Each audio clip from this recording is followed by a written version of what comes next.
Alright, it's Greatest Eternity Chronicles. Let's go.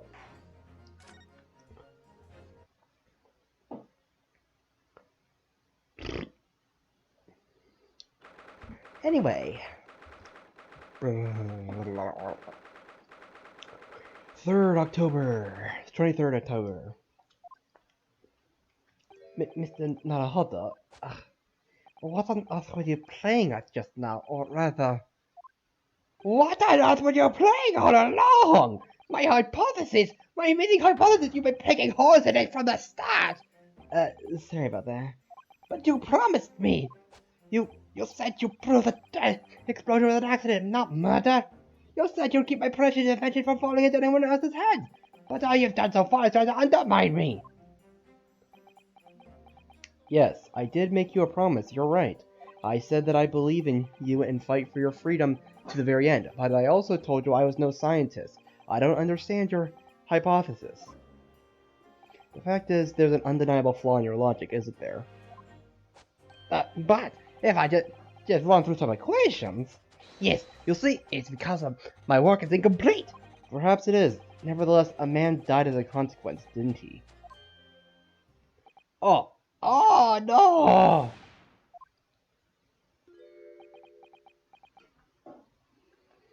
Is he okay?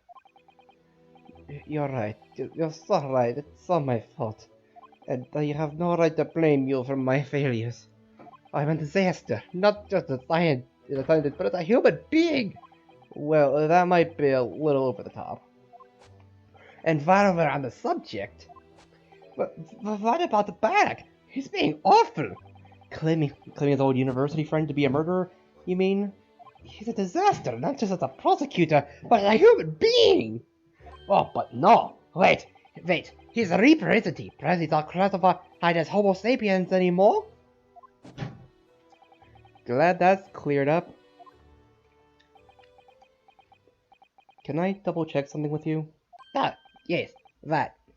The machine and demonstration you prepared, they were based entirely on your hypothesis, I presume. There was no trickery involved. I drew the plans for the machine with my very own hands. Every line was painstakingly drawn with the firm belief that science is the only future.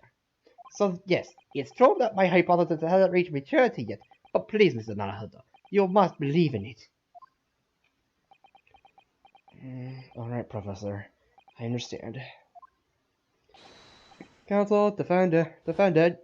The prosecution's witnesses are ready to take the stand. Court is about to be in session again. Make your way to the courtroom, please. Alrighty, let's do this. It all hinges on the demonstration. If the professor's hypothesis is as sound as he claims, it leaves him as the only person who could possibly have killed the victim. But on the other hand, Mr. Sholmes was adamant. A practical implementation, such as what is attempted by the professor at the Great Exhibition, is quite impossible. So, really, what should I be trying to prove here?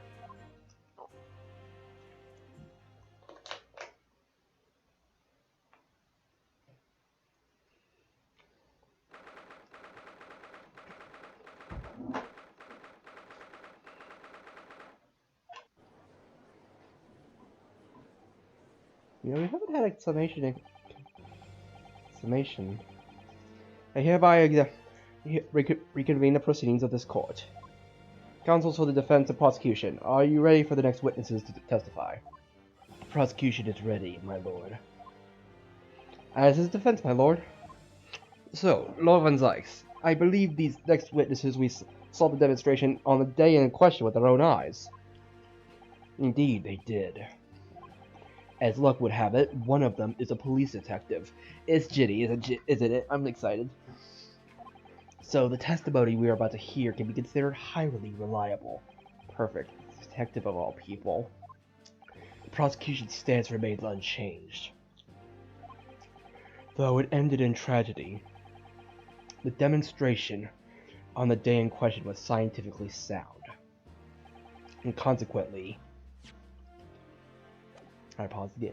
and consequently, the sole person with the opportunity to have committed this act of murder is the only other individual to have been present on the stage at the time, the accused. Thank you, counsel. The prosecution's position is clear. So, bring forth your witnesses now.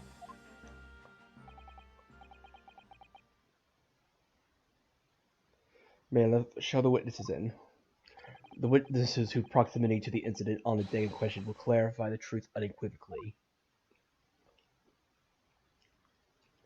What the heck? What are those jokers? I don't know. Witnesses, state your names and occupation. Patience for the court to hear. My name is Balthazar Loon. I am... Oh my goodness, Balloon. I am the impresario of all the hot air balloons in the vicinity of the experimental stage. My name my name is Wilhelm Gottfried Sigmund Ornstein. I've come to see the great exhibition all the way from my home in Bohemia. Oh my gosh, that is a terrible... Oh gosh. I'm very rich. Inspector Dean Lestrade, Scotland Yard. I'm a great detective, even Sherlock Holmes agrees. I was on security duty at the exhibition. I got to go up in one of them balloons. It was amazing. Gina, again. She keeps coming back to this courtroom. But she did mention that she'd seen a disaster from up in a balloon, actually, didn't she? She clearly loved every minute of it. There were 3 balloons flying near the public experimentation stage where the incident occurred. 2 of these witnesses were in one such balloon at the time and saw events unfold from the skies above. You make it sound like they were in the clouds. It was only an altitude of like 60 feet, very low. Well, you can't see nothing if you fly too high, can ya? 60 feet, about 18 meters. Then... thank you for your introductions. And now, will you give your formal testimony for the court? Kindly describe each of what you witnessed, especially those of you who had a vantage point above the stage.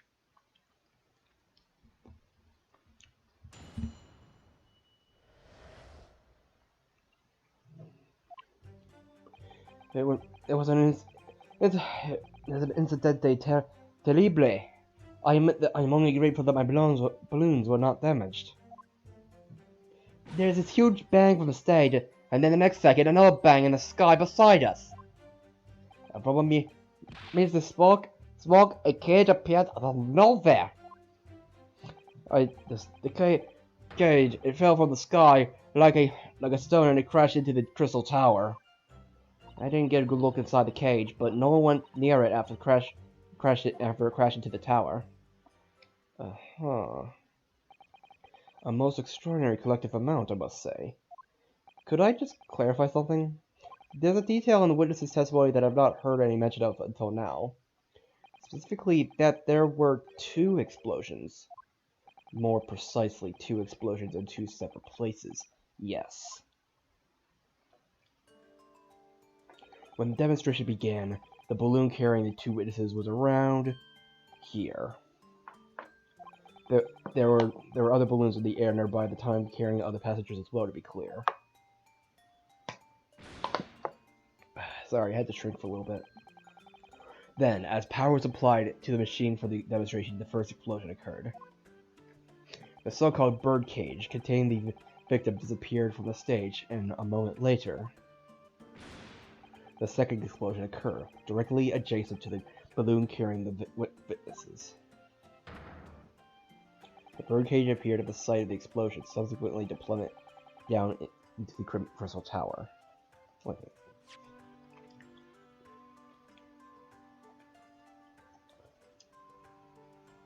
Adjacent to the balloon carrying the witnesses. Okay.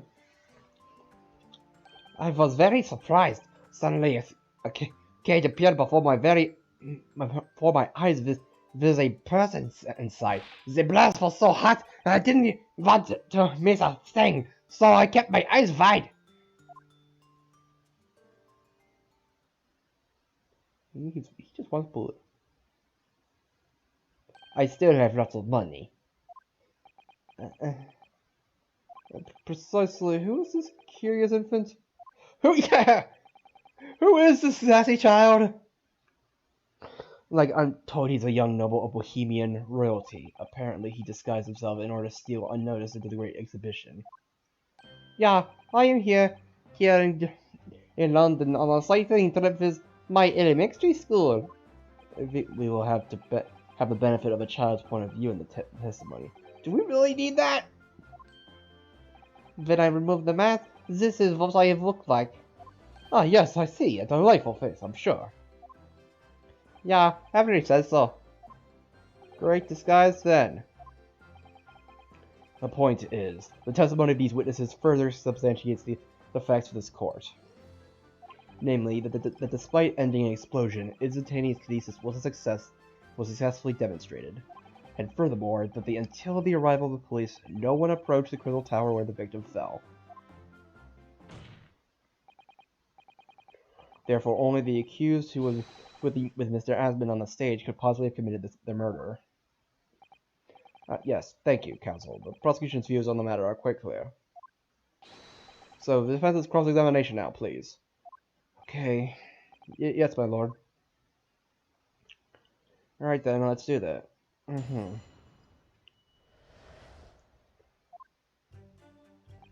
was terrible. There were 3 balloons flying above the experimentation stage at the time, I understand. See, all three of them, my bills me baby. A very popular signor, senor. Some people will pay £10 for one ride. £10? That's more than my annual stipend. £20 a month, that is my pocket money. I else have all the luck. I got up there for free, I did. Pay the old I work for Her Majesty's police card, you know? Detectives have all the luck. If they're so popular, why would you only be operating such a small number of balloons, though? Because if I have too many in the sky, they could crash into each other. The operators for the balloons were decided by lots, with each operator manning a particular area. See, in this one above, the public experimentation stage is the most profitable. The other impresarios, they hate me. Thank you, witness. I think the court has a clear picture of the arrangements with the balloon rides at the exhibition. Perhaps we could hear more about what you actually witnessed of the incident? Right, I can fill you in there, my lord. There's a huge bang from the stage, and then the next second, another bang in the sky beside us. So you actually saw the accident happen from up in the air? Yup, ain't it amazing what a detective gets to do, eh?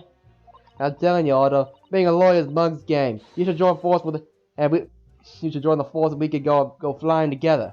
You know me so well. Yes, well, anyway, could you tell us exactly what you saw, do you think? Everything? We saw everything. Everything. We saw everything. Because we were up above it all. The dodgy cub climbing into the cage, and the dodgy professor pulling all them levers. And that's when it happened. That's when there was that massive bang and the cage disappeared. Just like that! You were describing the moment the subject's body was decomposed by electricity, I believe. I didn't know what to make of it. But then there was another bang. Right in me, yeah!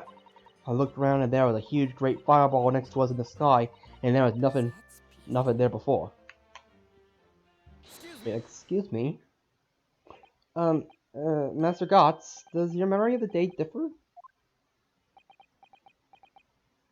My teacher at elementary school says that when you meet someone for the first time, you should always use their full name. Yes, what was it again? Wilhelm Gottfried Sigmund Ormstein. Just the 4 names then. The point is, do you have something to say? Something to add in response to Detective Gina Lestrade's last remarks, perhaps? Oh, get it right, Otto. It's Inspector Lestrade. What is there with have a problem with how I dress up at the moment. That is not what I saw. Oh? Yeah. There was a second explosion and it was right beside our balloons. That is true. But I'm sure, which is what I said. In it, 1 minute there was nothing, and then a massive explosion.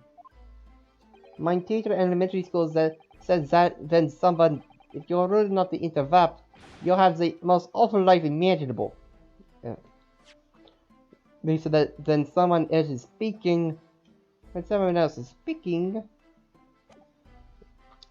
it's the most awful life imaginable. Are all Bohemians brought up to be so full of joy?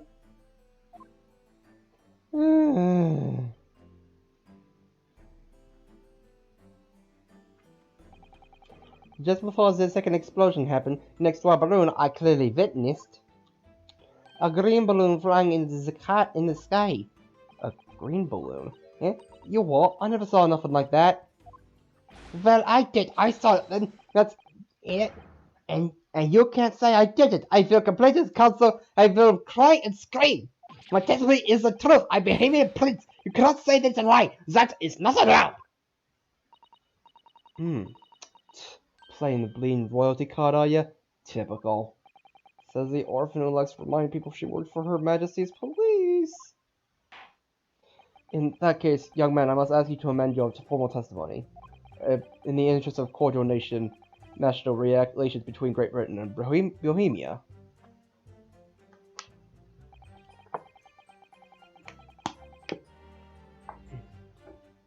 It was not the sky that exploded. It was a green balloon that was next to us at the time. A green balloon, you say? Are you sure about that? Of course I'm sure. I'm a proud Bohemian prince. All these questions are making me boring. I think you mean bored. Ah, English very annoying. The language of my countrymen is far superior. Ragazzo, it is very wrong to lie. Lie? Flying balloons never explode. For the same reason the planets never explode. It is logical. Please tell me that doesn't mean logical. If you insult me, you insult all of Bohemia. My dad. I will have the army come and shoot all your stupid balloons at the sky. All of them!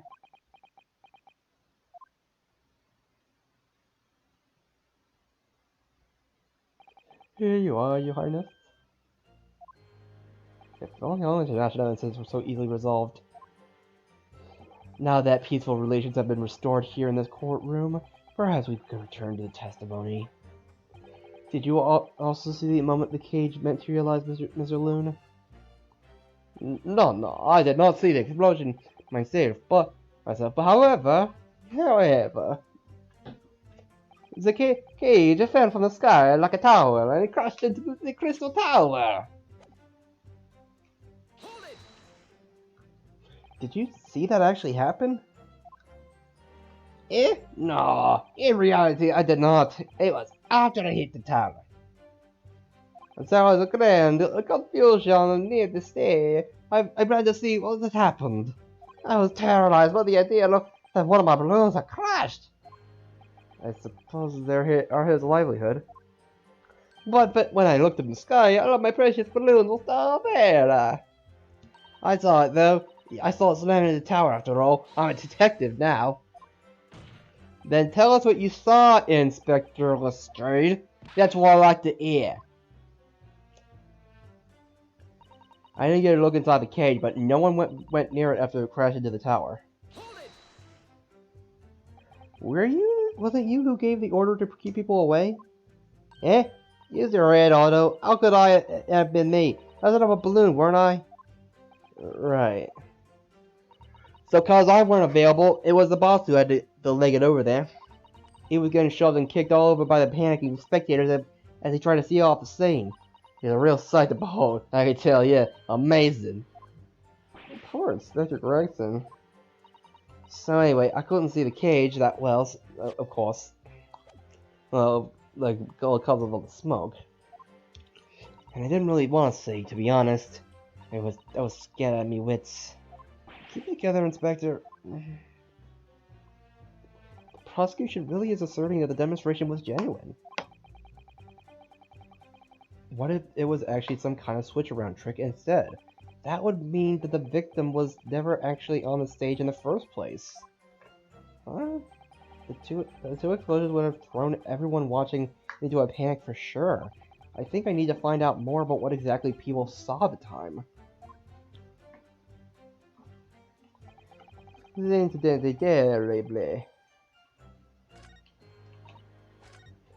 It was not the sky that exploded, it was the green balloon that was next to ours at the time. Uh-huh. Oh, frick.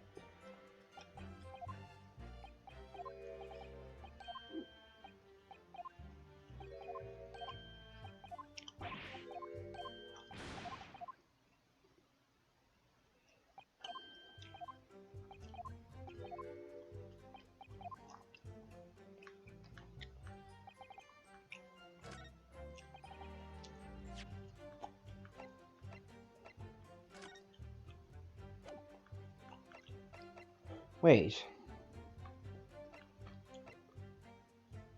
Objection. What?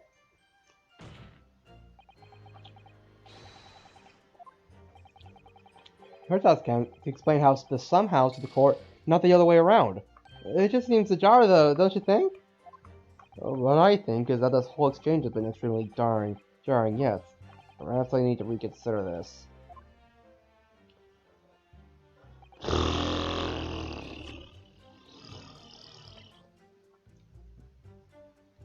Okay, well, if it was not the skies that exploded, it was a green balloon that was next to ours at the time. But, wait a minute. But...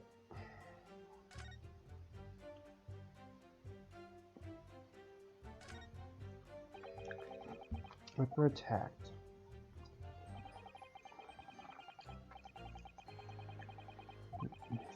And this isn't the first time there has been a try to attack one of our executive result. Makes you think, if that's how the justice system works in London, then there must be dark forces at work.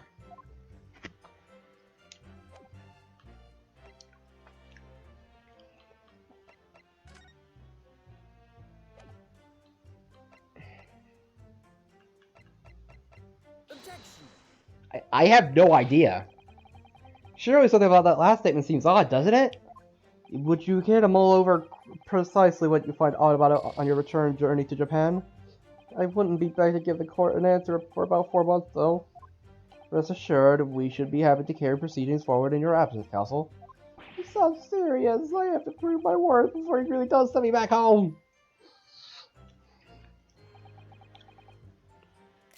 Okay, let's just...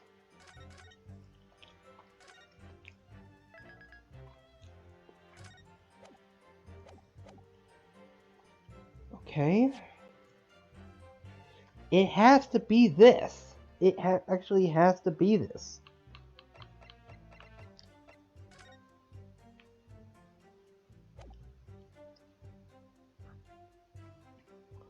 A green balloon that...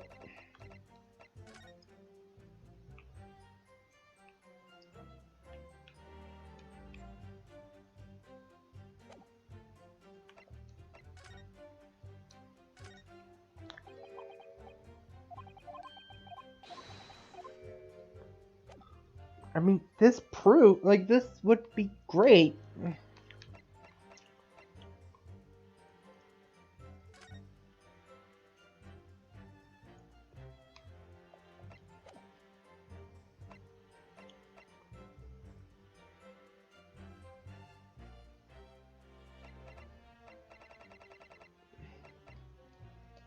Objection.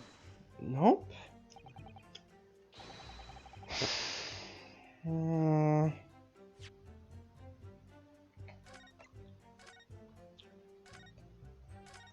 Hmm. Hmm.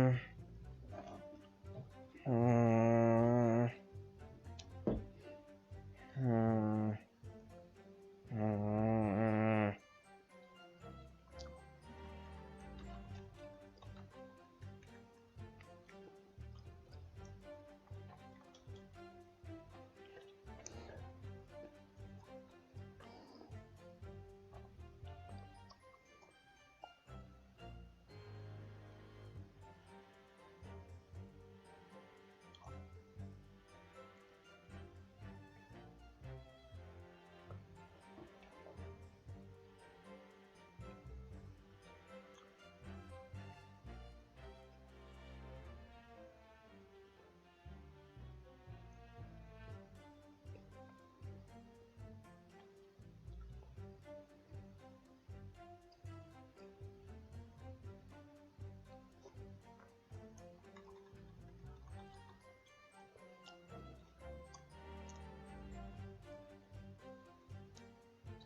What?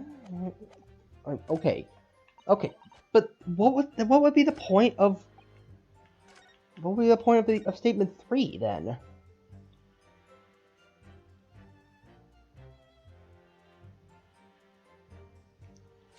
Like, why would statement 3 be there? Objection. Okay.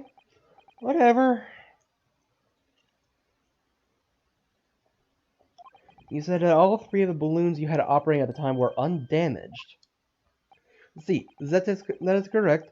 What happened caught on the explosion would have been terrible. I wonder if you might know what this is. I think it may be, see, part of a balloon, a burnt piece of the fabric on the envelope. Sorry, the envelope? Pardon, that is a large, round part of the balloon which we conceal with hot air. It is made from a very thick fabric lined with rubber. You do not want it to rip when you are in the sky. Just as I thought. This piece of cloth was found near the experimentation stage. In other words, as Master Gotts testified, a green balloon did explode that day. If all the balloons in the sky above the experimentation stage belong to you, Mr. Loon, then your statement that they were all undamaged clearly contradicts the evidence. No! If a balloon exploded that day, why didn't the man say so? Maybe everyone was killed. Oh no, having spent 10 whole pounds with experience, how awful. Seems like those things crash 50% of the time anyway. Objection. The instantaneous kinesis did occur, but after the explosion on the stage, the point of materialization shifted to a location occupied by a balloon, causing the balloon to explode. Yes, eminently plausible. An unfortunate traffic accident, as it were, but it changes nothing about the pertinent facts. This, I cannot accept it. Why not, Mr. Loon? Are you suggesting that I'm a liar? That person died in a balloon incident that day? There's no need to get fired up, Mr. Loon. The victim was the sole fatality that day. That's right, and I prove it. Balthazar Loon is not a liar, and there's no such balloon in the sky, and it is not possible. You're saying it is impossible, right? Why? This court has more important matters to discuss than the number of balloons that were operating that day. Aye. Objection. But we can't ignore the fact that nobody appears to have known anything about this other balloon until now. My lord. The defense calls for further testimony from Mr. Loon. I concur. There is clearly more to the truth here than meets the eye. It's imperative that we clear up the issue of this phantom balloon, I feel. Witness, you will give supplementary testimony about the balloons you were operating at the exhibition. Grazie. Grazie, my lord.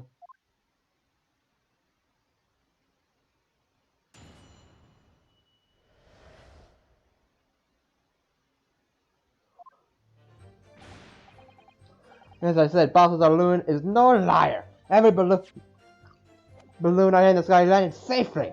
All 3 of my balloons were carrying passengers. They fell to the ground in the explosion. What a catastrophe! But you can't get away from the fact that a burned up bit of cloth was found at the scene, can you? The composite yard reckon it was probably so.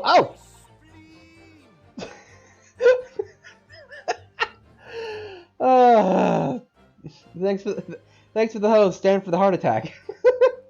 I kid, but yeah. If that literally did give me heart attacks, I probably would have changed it by now. Anyway, the composite beyond reckoning it was probably some debris thrown by the explosion on the stage. This stupid Doragazord is mistaken. My balloon have the red and blue zigzag stripes anyway. Huh. So your assertion is that the balloon this child saw was not the one belonging to you? Si, exactamente. If he saw a balloon in the first place, I do not like the sound of it. It's very bad for business. I have a good mind to serve the land of Bohemia. If you attack us, we will fight back. It will be war, all that war.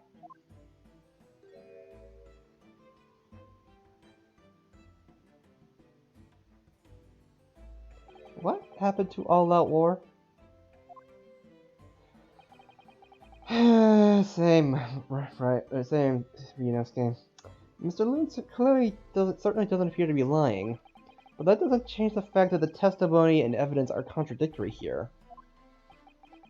If the defense is unable to find fault with the witnesses' statements, the court must consider them the truth. Think long and hard on that, my learned friend. The situation has clearly changed now. I have to get to the bottom of what happened here, no matter what it takes. Counsel, you may now cross-examine the witnesses.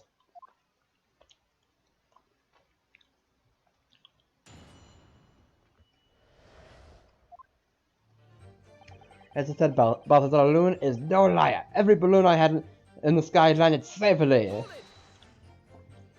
You couldn't just have forgotten, have forgotten one, maybe? Signor, I bet I might not notice if I was given 100 lentils and one was missing. But we are talking about 3 enormous balloons. Do you believe I could make a mistake about something so grand and expensive? I took the liberty of having Inspector Gregson check this gentleman's warehouse. I have the report here. It clearly says a total of 3 balloons. It would appear no mistake has been made then. Surely Miss Lestrade could have been sent for such a menial task. What may? I'll tell you what I told the boss. East End kids like me can only count to 2. Obviously that ain't true, but the boss bought it and said he'd have to go and sell in that case. I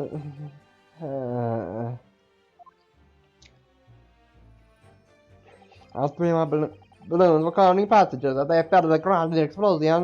What a catastrophe! It would be quite a catastrophe if they fell to the ground for any reason, I think. On that note, Mr. Loon, tell me, what is it that keeps these balloons in the sky? Are you an idiota? Sorry? I just like asking, why does a candle burn bright? It burns bright because it burns bright, and a balloon flies because it flies. What else? That must be Italian for I don't know. But I don't know. There are 2 types of flying balloons, hot air balloons and gas balloons.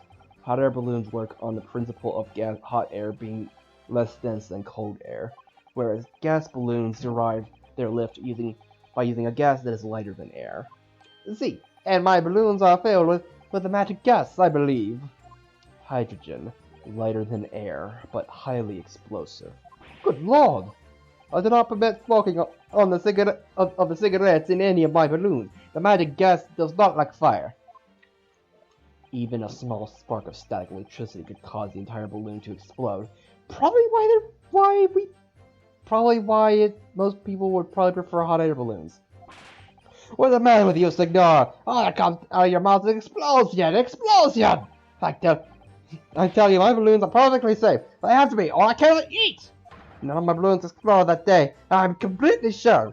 But if you say that it was happening, you must show me the proof. Alright, so Mr. Loon had 3 balloons in the air that day. If none of them were damaged, then what was the one that exploded? But you can't get away from the fact that he burned a bit of cloth was found at the scene, can ya? I was surprised to find the piece of fabric still at the scene, actually. And did you search the area surrounding the stage for clues? Nah, I'm not into picking stuff up the ground, me. Man, I always work out a way better diving into people's pockets instead. So much for the new career path. Mind you, the boss was on his hands and knees, picking up all kinds of rubbish on the floor. Thing is, though, the cage went crashing into the crystal tower, didn't it? So that's where most of the investigating was going on. Even so, I would have thought that someone from Scotland Yard would have gathered it up as evidence. Carl, listen to you. You stumble across a bit of balloon and suddenly you're the best investigator in the world. Pardon? Oh yeah. Well, you ain't got a badge, have you? Like this one. I could arrest you with this if I wanted to. I wouldn't put it past her. Come to think of it, there was talk of some scorching on the ground at a meeting we had about the investigation. The coppers at the yard reckon it was probably the debris thrown from the balloon explosion on the stage. Hold it! There was considerable damage to the stage and the surrounding area, wasn't there? Yeah, some of the cubs what were watching the experiment were caught in the blast and injured. Good job the old contraption did keel over, eh? I hadn't considered that. It seems that there was a great panic after the incident occurred. Nevertheless, the police shouldn't have missed a torn piece of envelope from a balloon. Inspector Gregson can expect repercussions. Oh gosh. Like me slipping all his fidget chips, eh? The man's sole pleasure. Oh, mercy. No, this matters. A scrap of balloon envelope means nothing. Niente. The stupid dog Ragazoid is missing. He is mistaken. My balloons have the red and blue zigzag stripes anyway. Hold it! You mean the color is wrong? Si, senor. I do not have any green balloons in my warehouse. And yet, a piece of the green-colored cloth was found at the scene. It is unmistakably from a balloon. Well, I don't know how that can be. For the sake of argument, let's say that a green balloon did explode above the stage. You couldn't therefore conclude that it happened on the day in question. Why not? There have been recreational balloon flights over Hyde Park Opera from before the Great Exhibition. One could have exploded on some earlier date. Unfortunate, as I'm sure you'd agree. You believe it may have been from some earlier balloon accident that predates the exhibition? Ah, my gosh, I'm stretching so bad. See, exactamente. El señor said it is not from one of my balloons. Clearly, this little ragazzo from Bohemia is mistaken about what he saw. Excuse me. Is something wrong, Master Gotts? It's Master Wilhelm Gottlieb Sigmund Ornstein. It was on the tip of my tongue. Yeah, something was very wrong. I know what I saw. There was a great green balloons there. I swear it. I swear it all over Bohemia. You can speak as much bad language as you like, but it changes nothing. If you do not have evidence, Ragazov, then I must tell your parents to punish you, eh? Perhaps we'll let the judge decide when it comes to punishments. Evidence? What is this evidence? To give a simple explanation, young man. A photograph, for instance. Some tangible proof of what you claim. Well, why didn't you say so sooner? I have the photograph here. Gracious! What? I had not been up in a balloon I had not been up in a balloon for a little while, so I was very excited. I took lots of photographs of the Crystal Tower of Bohemia, giving an exhibit of the streets of London, of the Hotel Sarah, the balloon. And the instantaneous kinesis experiment. Did you take a picture of that? Yeah, one picture. Really, you did take one. But all I wanted was to ride in a balloon. I was not interested in the boring experiments. Never mind that. Can you show us that photograph? Of course. Then you will see. You'll say that I'm not lying. I really did see a green balloon. What? Wait, what? It's not in color.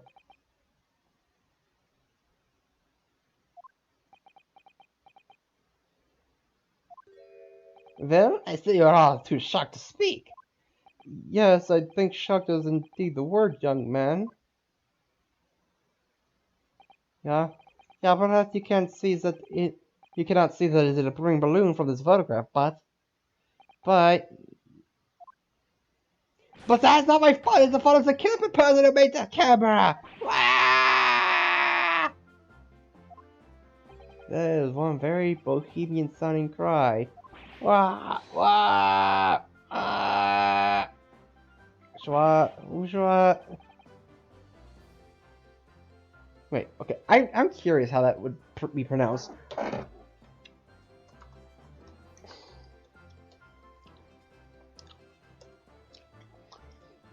Umlaut. Yeah, the umlaut. But how is that pronounced? How is that?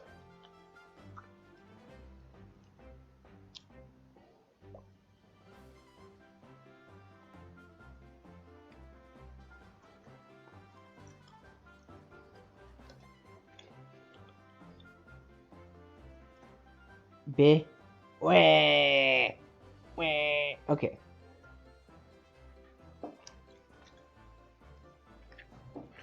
Okay. Okay. Okay. Okay. Okay. Actually, I need. Okay. Okay. I need.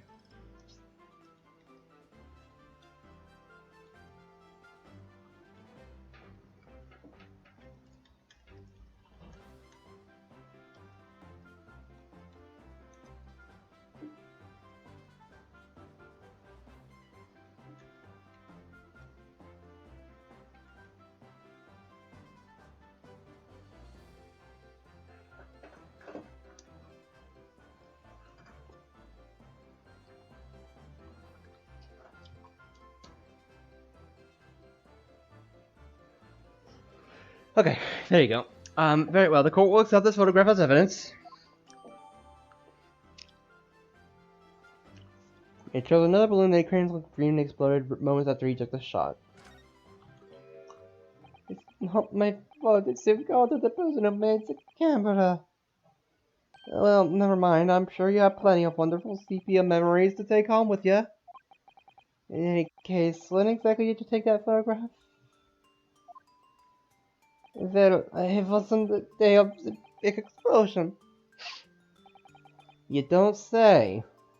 When I pressed the shutter release, there was this loud bang, and a hot wind brushed over my face. That means this photograph was taken a split second before the explosion occurred. Well, if you ask me, this black and white photograph changes of nothing. I could not give a flying fig. Lovely language you picked up. As I thought, Mr. Loon's testimony just doesn't quite add up.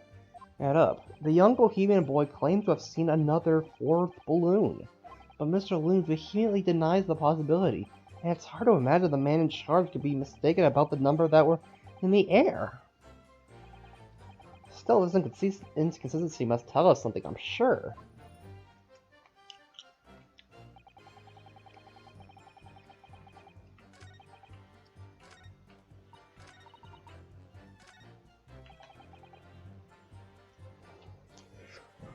Okay.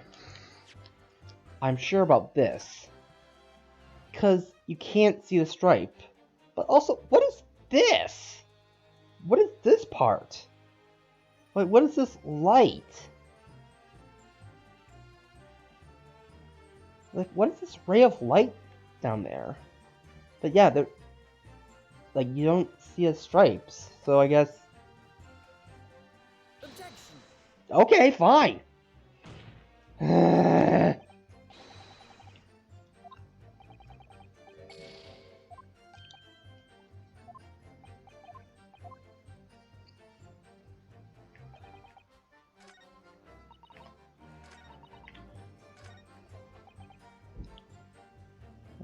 Okay, let's see. Oh yeah, there are no passengers. That's a contradiction. Objection.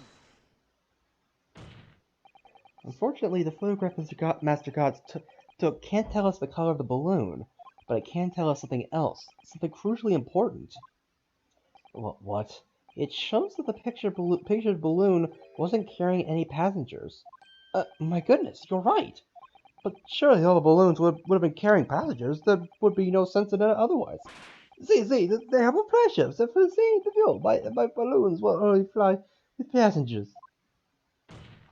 Which tells us that the picture balloon isn't one of them.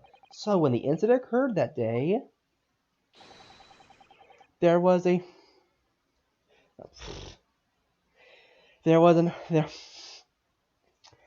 fourth balloon in the skies above the experimentation stage. The mysterious green balloon. I know nothing, niente. I can only tell you one thing. The balloon was not carrying passengers, and it was not one of mine.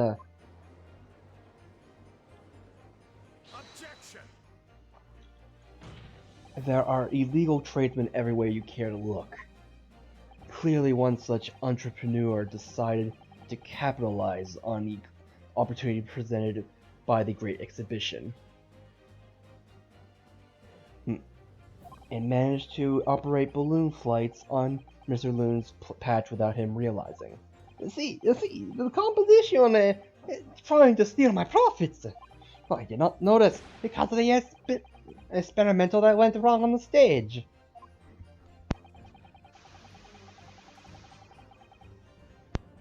The balloon exploded at the very same time as Mr. Aslan was beamed from the stage below. Right, so one of them scraps that fell to the ground after and left them scorch marks. They didn't cover the stage at all. It was the bits of the balloon raining down. Because no one was in it, and didn't get no attention. A mysterious fourth balloon carrying no passengers silently floating over the experimentation stage. Objection! This photograph shows us nothing more. A stray balloon carrying no one and operated by some rogue trader clearly has nothing to do with the case. Its relevance does elude me, I must say. The court has seen sufficient evidence and heard ample testimony already. The prosecution calls for this trial to be concluded.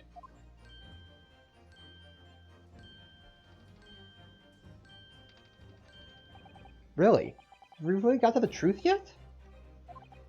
No, I can't let this opportunity slip away. The jurors' minds are made up, and not in our favor. What else can this photograph tell us? Is there nothing more we can learn from it? Yeah, okay. Objection! Ladies and gentlemen of the jury, wait. Please don't give your decisions yet.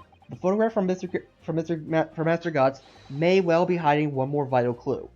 What's that? A vital clue? Objection! We are well past the point of mere possibilities. It's time for definitives now, so tell the court. What exactly does the alleged clue in the photograph prove?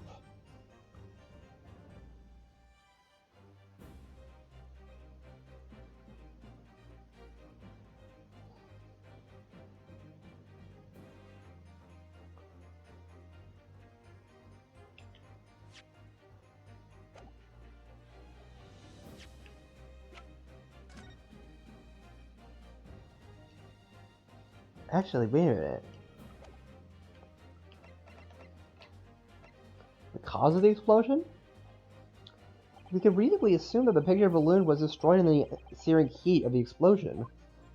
Yeah, that's right. Yeah, it was not my fault. Evidently, because the birdcage from the kinesis machine materialized in the sky where it had been flying. And the balloon being filled with flammable hydrogen is instantly and explosively ignited. Objection! No, that's not what happened. What? This photograph requires closer examination. In counsel for the defense, you will highlight the location of this alleged clue in the photograph for the court. Of course, my lord. If you look closely, it's plain enough to see, and what's shown is linked to another piece of evidence we have. In a way, that leads to an unbelievable conclusion. Clue that heavily suggests a real person, like, maybe it's this thing. Take that! The timing of this photograph can only be described as miraculous. If you look, you'll notice there's a bright white line that appears to point directly to the balloon. Most likely a ray of light caught incidentally on the film. I'm afraid I can see nothing of the sort. If you look with a magnifying glass, my lord, it becomes clear what the nature of this bright line really is. Goodness, what is that? Undeniably some flash of light, yes. Oh golly, dude, do you think it might be lightning? But it couldn't have been a finer day. I believe they might be looking at fire. A bolt of fire? heading straight for the balloon, like an arrow. Indeed, even to my aging eyes, it would appear that to be a flame of some sort. My word, are you suggesting that this flame struck the hydrogen gas that filled the balloon? Objection! That's absurd. The balloon would have been 60 feet above the ground at the time. No flame could possibly have reached such a height. But... Actually, it's my opinion that a particular piece of evidence found at the scene reveals how that is exactly what did happen. What evidence? If such evidence exists, Council, then for goodness sake, present it, man.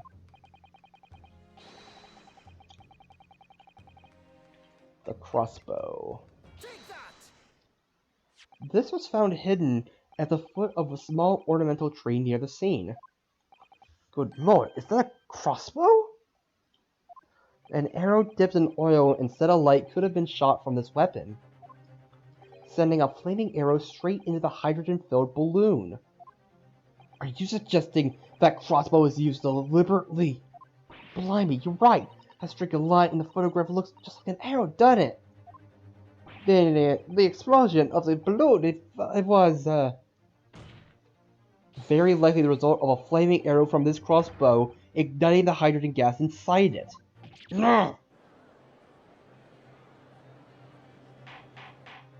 Order! Council, this is extraordinary supposition. If the aim was to cause the balloon to explode, the shooter could have used a gun, of course. However, there's an obvious reason why that would have been out of the question. The noise of the discharge, of course. That's right. By using a crossbow, the projectile could be fired at the balloon silently. Well, yeah, if someone had shot a gun off in the exhibition grounds, it would have caused a real panic. But with the big explosion, there was a very big panic anyway, no? I don't like this. I should be pleased to have found a plausible new explanation for all this, but something feels wrong. Objection! Do you understand the implications of what you're saying, my Nipponiese friend? If the flaming arrow did indeed hit the balloon, then obviously it would have exploded, and if the birdcage appeared from the cloud of smoke that ensued... Well, wait a minute, what are you saying? I don't get it. Was the birdcage beamed up into the sky after all? Or what? My goodness me. Now I understand. That's what the sinking feeling is about.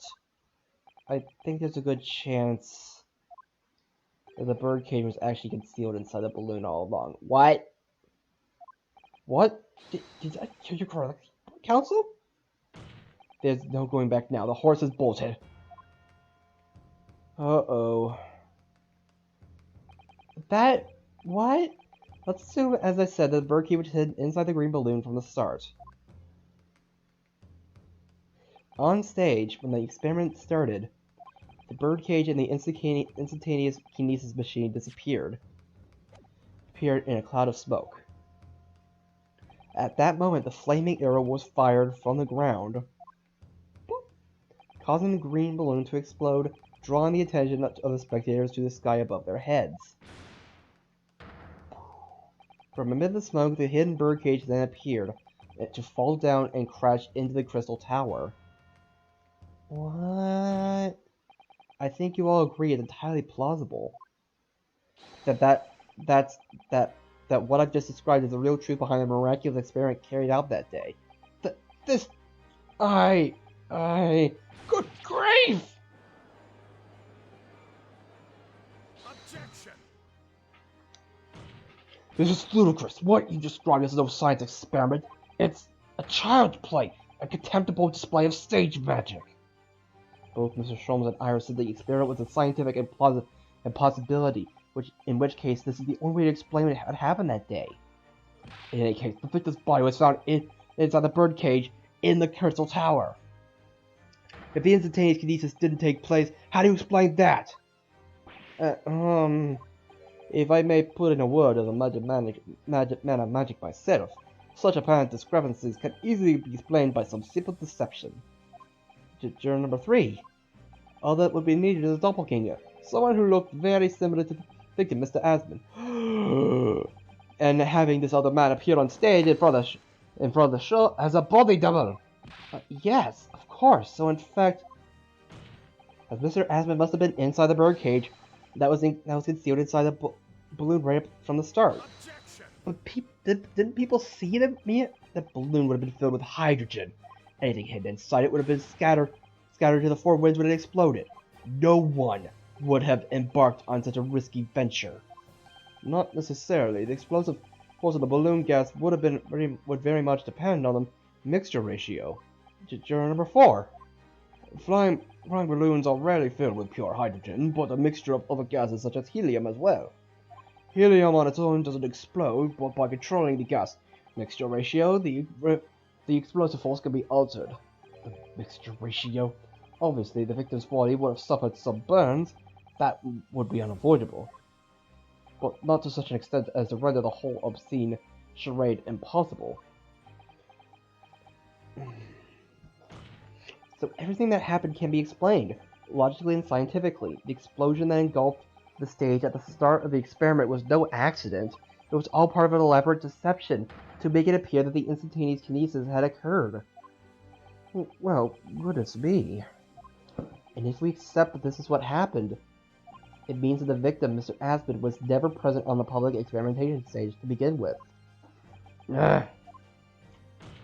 In short, he could have been killed by the defendant, who was on stage in full view the entire time.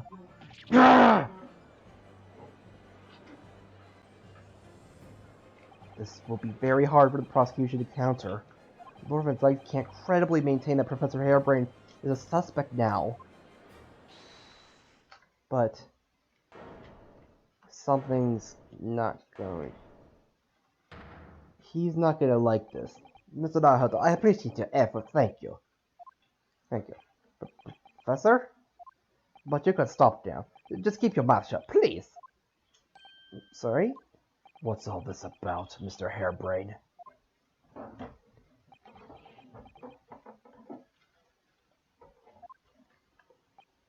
I, Albert Harebrained, hereby confess that it was me who stabbed Mr. Otty Aspen. Yes, it was me, my faithful friend and partner, Andrew the Screwdriver. What the frick? What are you doing? Order, order, order! Defendant, explain the sudden confession. Objection! Mr. Harebrained, what are you talking about? It's what I said all along. I must protect my hypothesis and my precious machine. You stand there and claim it was all a trick, an elaborate plan, but there's your proof. No, you have to examine the machine if you wanted to prove it, but then it would be all over. My beautiful hypothesis would be laid bare. I mean, the indignity of it. It's clear that you drew the plans for the experiment, but you didn't actually build it. It's quite conceivable that you were duped, Professor. If you just let me, I can prove. Barak! Barak. Yes. I'll cooperate. I'll do whatever you say. I swear it. I swear it. So please, ensure that the special dispensation for this scientific equipment act as adherent and to protect my creation.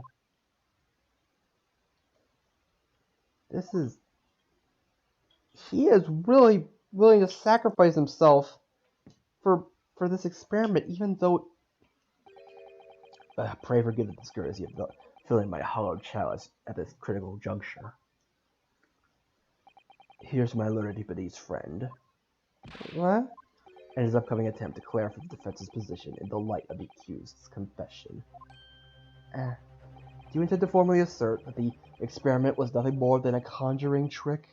Because the moment you do, the special dispensation for Scientific Equipment Act that protects the professor's invention will cease to apply. The prosecution will then demand a rigorous examination of the machinery involved in order to establish the truth. Oh boy, we're basically gonna have to betray him. Like, betray Harebrained in this case, because, oh boy, there's really no good way to do this.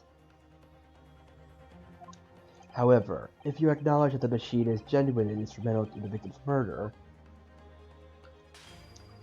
any chance of investigating will be crushed, and the confidentiality of the professor's hypothesis preserved. Well, Counsel, what is the defense's official position on the matter? What Professor Harebrained, my client, actually asked of me was to prove that the explosion on stage was an accident and protect the secrecy of his hypothesis. But there's no way to do that without implying the professor's guilt. Do I protect my client's life by asserting his innocence, or do I uphold my client's request but see him condemned? Either way, I can't avoid betraying his trust. You've been silent long enough. Isn't talking your trade, my learned friend? Or has all knowledge of the English escaped your computer DVD's mind? Oh, Mr. Naruto. There's no escape. There's no escape here. I have to make a choice. It's an impossible one. I have to give up on something, but what? Defense asserts that the defendant's instantaneous use of machine was in fact... Oh boy.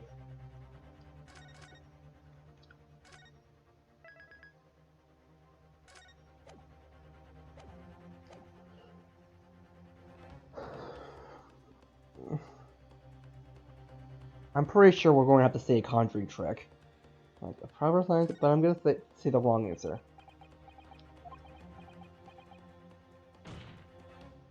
Ah! No, I can't say it. My client places faith in me. I just can't let him down. What must I give up on? It's not the question you have to ask yourself here. It's what can I protect? Hello again, Mr. Naruto. It's been far too long. Sasasa-san! But what are you... Yeah, open! My first is out to take that in 6 months. Yeah, we'll have time for that talk later, Mr. Naruto. Now we must concentrate on the task at hand, which is working out not what I had to give up on, but what I can protect. Professor Harebrained. Yes. Like yesterday, you told me that science is the pursuit of. Well, my job is to pursue the truth too. Yes, of course. I pressed the minus button. So that's the pursuit of truth. Yes, of course. And personally, I believe that you didn't stab Mr. Asmund. I think you've come to realize something yourself too, haven't you? That your experiment and the machine you built with a victim are questionable. The truth behind that is what we must both pursue now.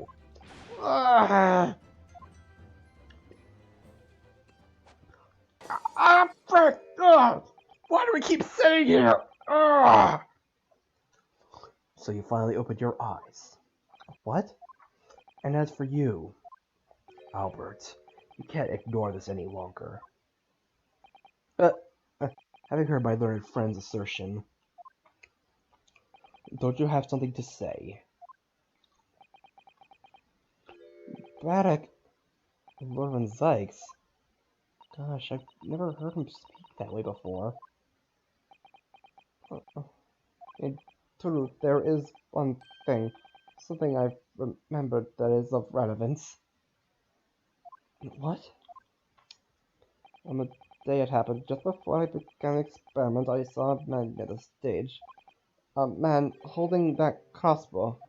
I beg your pardon? Professor, does the man have any distinguishing features, anything at all? Taller than me, and thinner than me, and with straight hair, straighter and whiter than mine. Let me see, one lens, left lens and me, a monocle, or a stylish black monocle, but one thing in particular would help to positively identify the man. You see, I know him very well. After all, he's the engineer who built my invention! What? He built the machine? That's right. Mr. Asmund introduced me to him a year ago.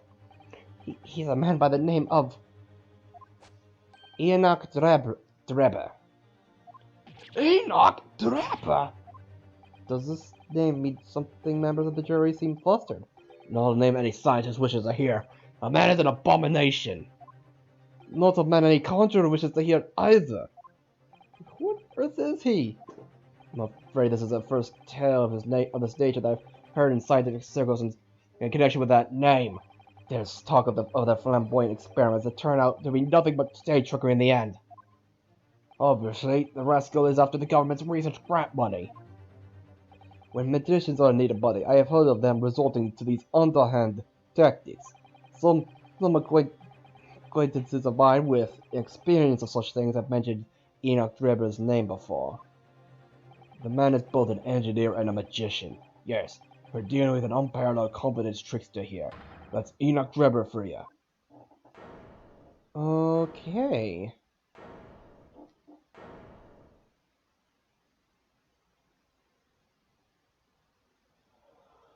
Oh boy.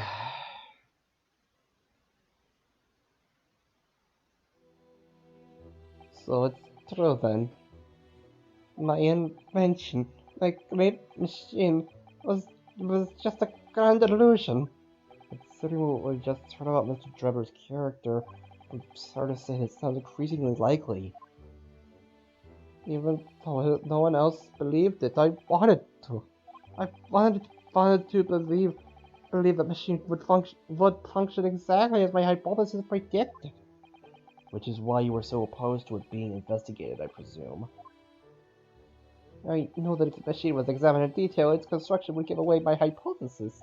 Obviously, I didn't want that to happen, but at the same time, I knew that if it was found to be nothing more than a trick, then a perception, then everything I'd worked towards, all my research, all my dreams, my whole life would be over. I was terrified at the prospect. So you really had no idea then, did you? About the true nature of the machine that was built, and the true nature of Mr. Drebber. I never questioned anything. I didn't want to question it. It's entirely possible that Mr. Asman and Mr. Drebber were working together to use you as a means of fraudulently acquiring the research grant money.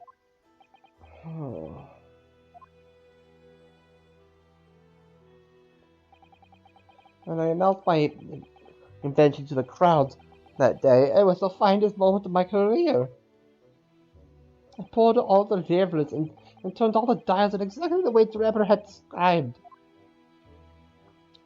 Then the smoke suddenly started billowing out. I panicked. I didn't know what was happening.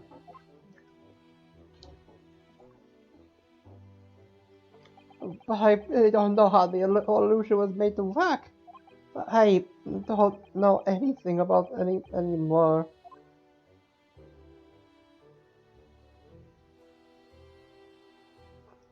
Let me confirm one final point with you, Professor.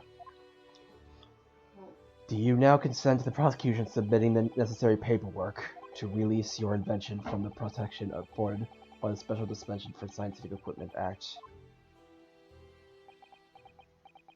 Yes, please go ahead. I'm very sorry.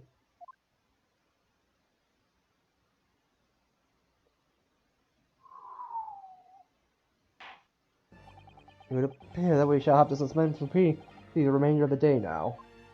Lord Van Zykes, my lord, the court has been newly made aware of another party whose involvement in this matter is critical.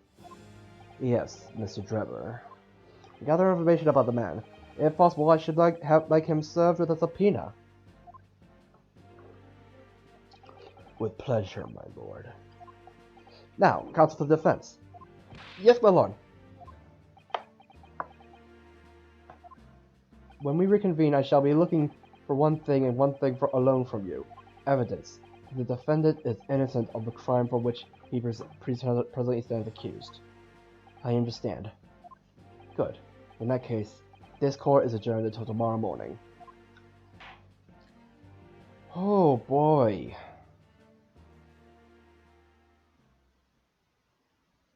I was not expecting that turn of events.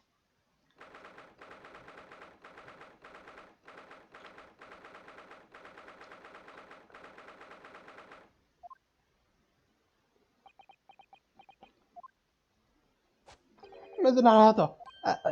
Yes. I'm, I'm, I'm, I'm so sorry.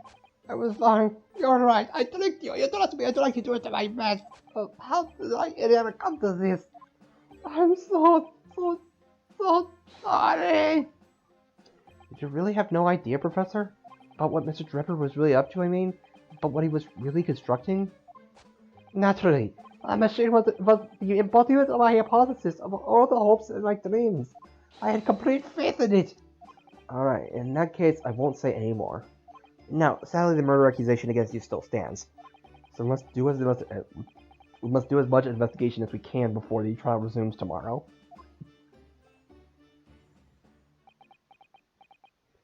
Well, thank you for doing so much for me.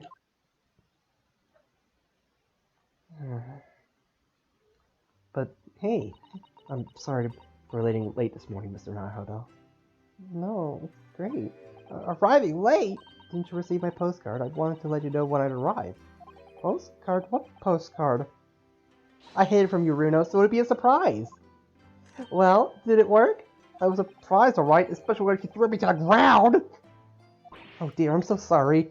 I was just so happy to see you again that it sort of slipped out. Maybe we could stick to more traditional displays of emotion in future? Susie's train was late into London Victoria this morning, you see. But we made the coachman really whip the horses hard, so she didn't miss the whole trial. I was watching for the gallery for a while, but in the end I'm afraid I couldn't contain myself. Well, I'm glad you didn't. Oh? Having you at my side in court gives me the strength I need to win, so I'm, delighted to see you back in London. Oh, you're too kind, Mr. Naruto. I'm delighted to be here. I hope I can continue to be of service to you. Of course. So, what brought you back? Did Professor Rikitoba not protest? Let's save all that conversation for when we're back at home, shall we? You know, I made one of my most special blends ever for this special occasion.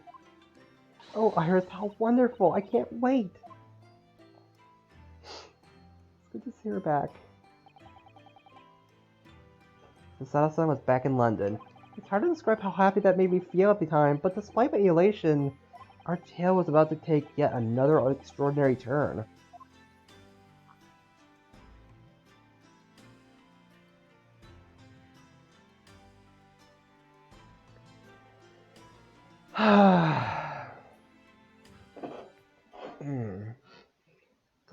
Glad she's back.